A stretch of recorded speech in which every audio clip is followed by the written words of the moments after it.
Assalamualaikum warahmatullahi wabarakatuh. Saya Muhammad Rika Afandi, Jabatan Pengolah Data Pengukuran dan Pemetaan di Unit Kerja Kantor Pertanahan Kabupaten Lampung Tengah, Latsar CPNS tahun 2021, gelombang 4, golongan 2, angkatan 12, kelompok 3.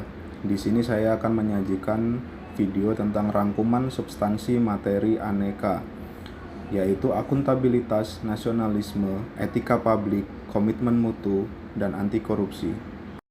Akuntabilitas. Yang pertama, konsep akuntabilitas. Yang kedua, mekanisme akuntabilitas. Yang ketiga, akuntabilitas dalam konteks. Yang keempat, menjadi PNS yang akuntabel. Konsep akuntabilitas. Yang pertama, pengertian akuntabilitas. Akuntabilitas merujuk pada kewajiban setiap individu, kelompok, atau institusi untuk memenuhi tanggung jawab yang menjadi amanahnya, yaitu menjamin terwujudnya nilai-nilai publik. Nilai-nilai publik adalah satu, mampu mengambil pilihan yang tepat dan benar ketika terjadi konflik kepentingan antara kepentingan publik dengan kepentingan sektor, kelompok, dan pribadi. Memiliki pemahaman dan kesadaran untuk menghindari dan mencegah keterlibatan PNS dalam politik praktis. Memperlakukan warga secara sama dan adil dalam menyelenggarakan pemerintahan dan pelayanan publik. Menunjukkan sikap dan perilaku yang konsisten dan dapat diandalkan sebagai penyelenggara pemerintah. Yang kedua adalah aspek-aspek akuntabilitas. Yang pertama, akuntabilitas adalah sebuah hubungan, yaitu hubungan dua pihak antara individu atau kelompok atau institusi dengan negara dan masyarakat. Kemudian berorientasi pada hasil, yaitu hasil yang diharapkan adalah aparat pemerintah yang bertanggung jawab, adil, inovatif, hasil maksimal. Kemudian memperbaiki kinerja PNS dalam memberikan pelayanan kepada masyarakat. Kemudian membutuhkan laporan, yaitu laporan kinerjanya adalah kontrak kerja bagi individu, lakib bagi institusi. Kemudian membutuhkan konsekuensinya adalah penghargaan ataupun sanksi. Pentingnya akuntabilitas. 3 fungsi utama akuntabilitas publik. Yang pertama, peran demokratis untuk menyediakan kontrol demokratis. Yang kedua, peran konstitusional untuk mencegah korupsi dan penyalahgunaan kekuasaan. Yang ketiga, peran belajar untuk meningkatkan efisiensi dan efektivitas. Yang keempat adalah tingkatan akuntabilitas. Tingkatan yang pertama adalah akuntabilitas personal, yaitu nilai-nilai yang ada pada diri seseorang seperti kejujuran, integritas, moral, dan etika. Kemudian akuntabilitas individu, yaitu hubungan antara individu dan lingkungan kerjanya, yaitu antara PNS dengan instansinya sebagai pemberi kewenangan. Yang ketiga, akuntabilitas kelompok, yaitu kinerja sebuah institusi biasanya dilakukan atas kerjasama kelompok. Kemudian akuntabilitas organisasi, yaitu hasil pelaporan kinerja yang telah dicapai. Kemudian akuntabilitas stakeholder, yaitu tanggung jawab organisasi pemerintah untuk mewujudkan pelayanan dan kinerja yang adil, responsif, dan bermartabat. Mekanisme akuntabilitas. Mekanisme akuntabilitas di birokrasi Indonesia yaitu ada 3: perencanaan strategis, kontrak kinerja, laporan kinerja. Yang kedua, lingkungan kerja yang akuntabel. Yang pertama adalah kepemimpinan. Lingkungan yang akuntabel tercipta dari pemimpin yang baik. Transparansi. Tujuan dari adanya transparansi adalah mendorong komunikasi yang lebih besar dan kerjasama antar kelompok internal dan eksternal, memberikan perlindungan terhadap pengaruh yang tidak seharusnya dan korupsi dalam pengambilan keputusan. Yang ketiga, meningkatkan akuntabilitas dalam keputusan. Kemudian integritas. Dengan adanya integritas menjadikan suatu kewajiban untuk menjunjung tinggi dan mematuhi semua hukum yang berlaku, undang-undang, kontrak, kebijakan, dan peraturan yang berlaku. Tanggung jawab.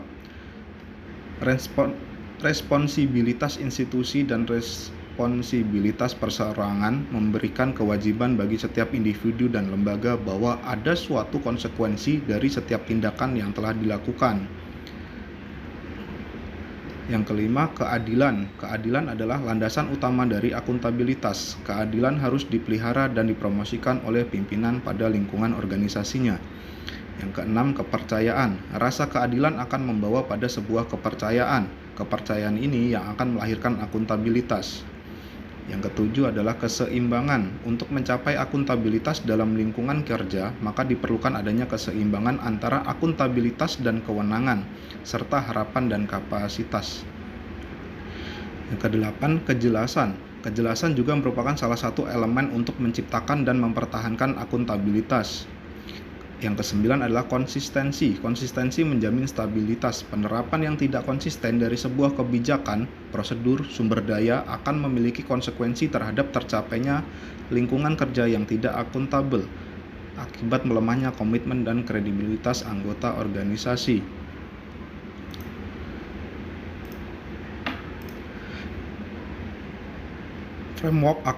Yang ketiga adalah framework akuntabilitas. 5 langkah dalam framework akuntabilitas adalah: 1. Tentukan tujuan dan tanggung jawab. 2. Rencanakan apa yang akan dilakukan untuk mencapai tujuan. 3. Lakukan implementasi monitoring kemajuan. 4. Berikan laporan secara lengkap. 5. Berikan evaluasi dan masukan perbaikan. Akuntabilitas dalam konteks. Yang pertama, transparansi dan akses informasi. Perwujudan transparansi tata kelola keterbukaan informasi publik dengan terbitnya payung regulasi, yakni Undang-Undang Nomor 14 Tahun 2008 tentang Keterbukaan Informasi Publik. Yang kedua, praktek kecurangan dan perilaku korup.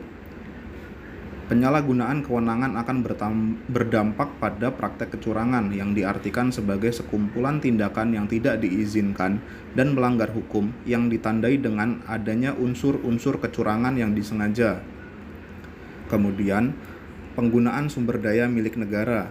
Setiap PNS harus memastikan bahwa penggunaannya diatur sesuai dengan prosedur yang berlaku.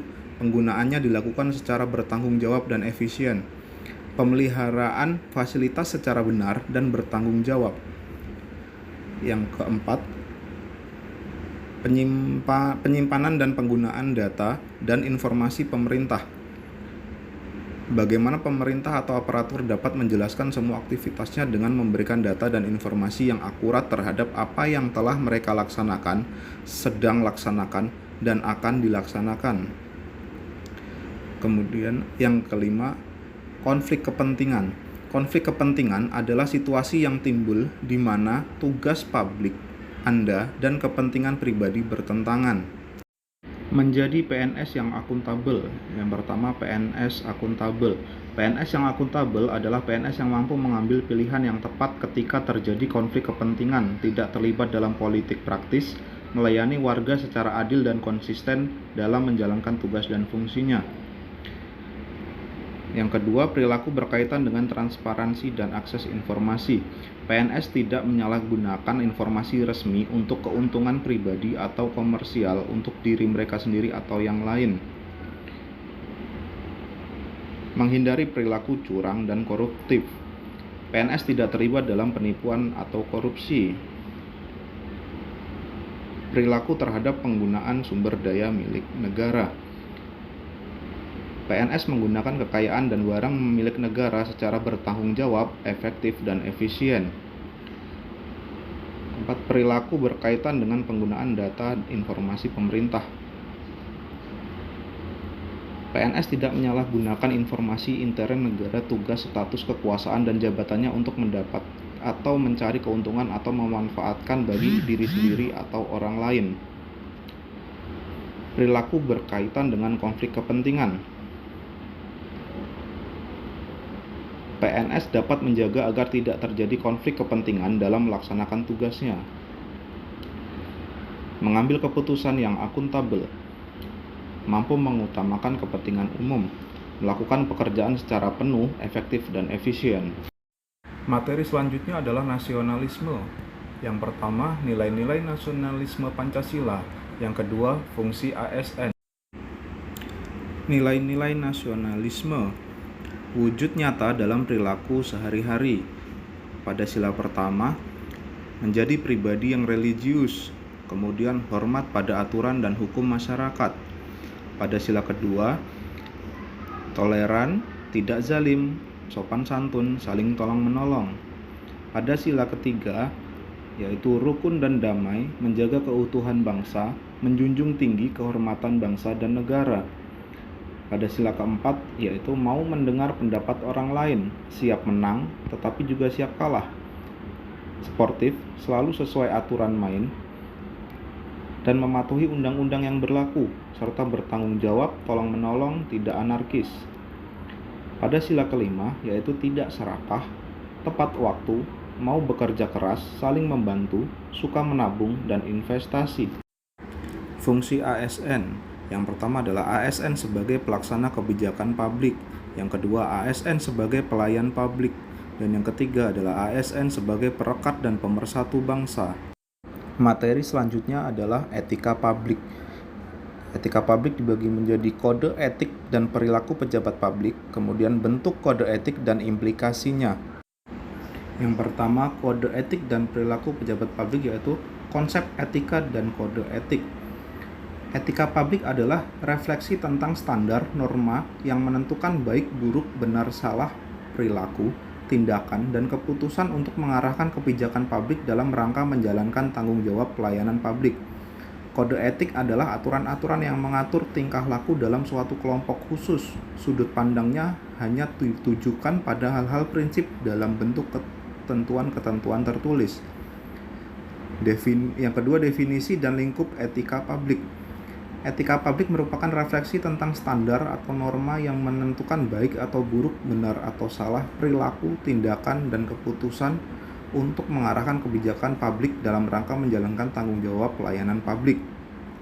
Ada 3 fokus utama dalam pelayanan publik, yaitu pelayanan publik yang berkualitas dan relevan, sisi dimensi reflektif, dan modalitas etika. Yang ketiga, etika publik, kompetensi dan perilaku pejabat publik. Pada prinsipnya ada 3 dimensi etika publik, yaitu dimensi kualitas pelayanan publik, dimensi modalitas, dimensi tindakan integritas publik. Yang kedua, pelayanan publik yang profesional membutuhkan tidak hanya kompetensi teknik dan leadership, namun juga kompetensi etika. Tanpa kompetensi etika, pejabat cenderung menjadi tidak peka, tidak peduli, dan diskriminatif, terutama pada masyarakat kalangan bawah. Kemudian perilaku pejabat publik adalah sebagian besar pejabat publik, baik di pusat maupun di daerah, masih mewarisi kultur kolonial yang memandang birokrasi hanya sebagai sarana untuk melanggengkan kekuasaan dengan cara memuaskan pimpinan. Oleh karena itu, perlu adanya perubahan mindset dari seluruh pejabat publik. Perubahan mindset ini merupakan reformasi birokrasi yang paling penting, setidaknya mencakup 3 aspek penting, yaitu pertama, berubah dari penguasa menjadi pelayan. Kedua, merubah dari wewenang menjadi peranan. Ketiga, menyadari bahwa jabatan publik adalah amanah yang harus dipertanggungjawabkan. Bentuk kode etik dan implikasinya. Yang pertama, pentingnya etika dan implikasi kode etik dalam pelayanan publik. Jika setiap warga negara sudah memiliki dasar norma etika yang kuat, ketaatan terhadap norma hukum akan mengikuti. Kode etik dirumuskan untuk menyempurnakan pekerjaan di sektor publik, mencegah hal-hal buruk, dan untuk kepentingan bersama dalam organisasi publik. Setiap pegawai dan pejabat diharapkan menaatinya dengan kesadaran yang tulus. Dan penggunaan kekuasaan dan konflik kepentingan. Penggunaan kekuasaan yang terbaik adalah yang memiliki landasan legitimasi etis yang kuat yang sejalan dengan norma etika.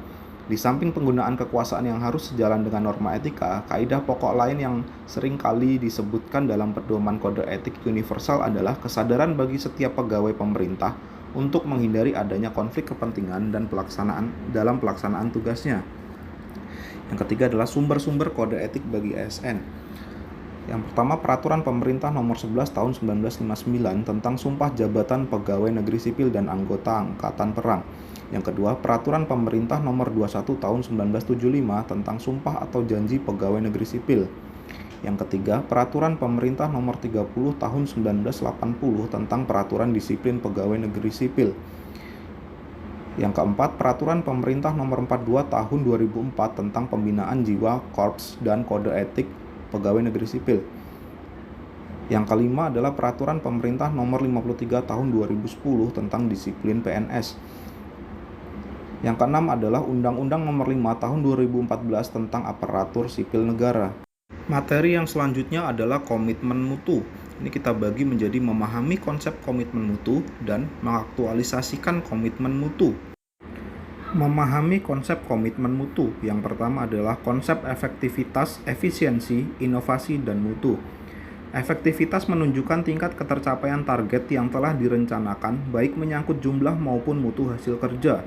Efisiensi merupakan tingkat ketepatan realisasi penggunaan sumber daya dan bagaimana pekerjaan dilaksanakan, sehingga tidak tercapai pemborosan sumber daya, penyalahgunaan alokasi, penyimpangan prosedur, dan mekanisme yang keluar alur.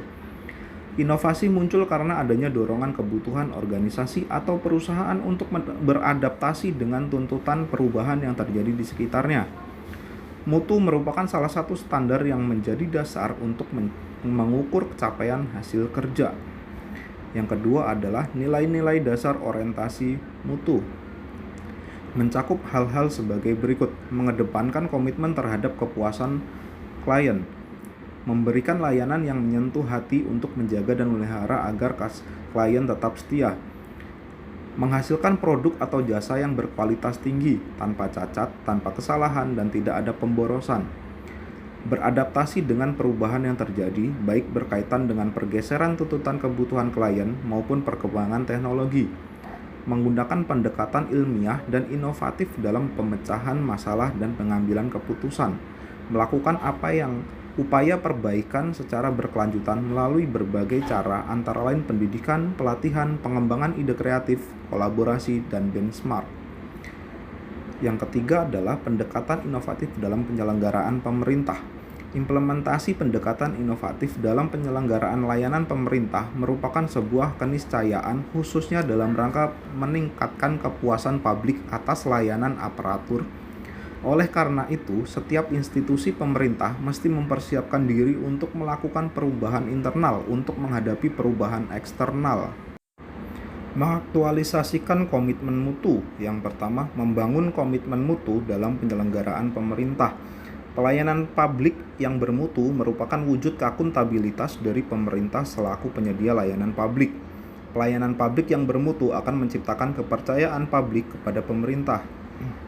Yang kedua, berpikir kreatif. Kreativitas dalam pelayanan merupakan aktualisasi hasil berpikir kreatif.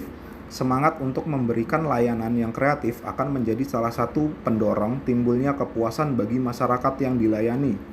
Layanan yang kreatif dan kepuasan masyarakat menjadi bagian tak terpisahkan dari upaya lembaga pemerintah dalam mencapai visi dan misi dan tujuan. Yang ketiga, membangun komitmen mutu melalui inovasi. Capaian inovasi pelayanan publik yang dilakukan di berbagai institusi pemerintah dilakukan sesuai dengan kebutuhan pelayanan yang harus diperbaiki. Jenis inovasi layanan publik satu instansi dengan lainnya ada yang sama dan ada yang berbeda, tergantung pada kebutuhan, visi dan misi organisasinya juga berpengaruh terhadap jenis inovasi yang dihasilkan. Materi selanjutnya adalah anti korupsi.